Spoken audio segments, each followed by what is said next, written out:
So it's really common for people to look back over their narcissistic relationship and have no idea how they didn't see what was actually going on, or how bad it was, or the fact that the narcissist was cheating the whole time, abusing them, and essentially betraying them on a whole myriad of levels. But this actually happens because of a phenomena called betrayal blindness. And it's very common in abusive or trauma-bonded relationships where there is a big power difference, like there is between a narcissist and their victim. This can happen in parent-child relationships, but it also happens in romantic relationships. And it's essentially our brain's way of trying to protect us by actively suppressing the reality of what's going on. And this happens at a subconscious level. Because in these relationships, it's not safe to see what's going on.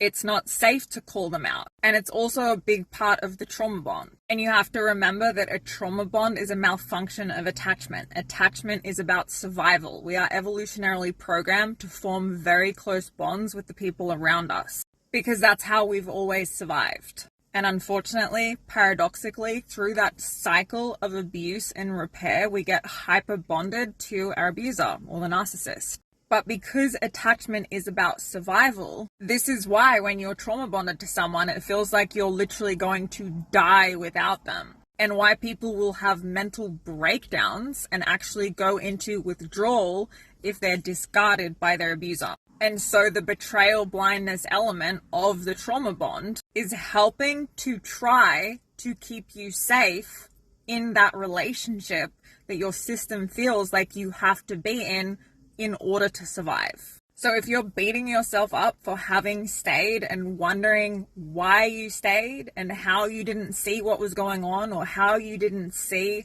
how bad it was, it's not your fault. Betrayal blindness operates at a subconscious level. And it's often not until long after you're out of the relationship that you start to remember all of these incidents, or that you start to piece things together. It's not until your body feels safe enough once away from the relationship to be able to access this information. And that's called delayed realization. And if you're new here, I'm a narcissistic abuse educator and a narcissistic relationship recovery coach. Make sure you hit follow and you can book a session with me through the link in my bio.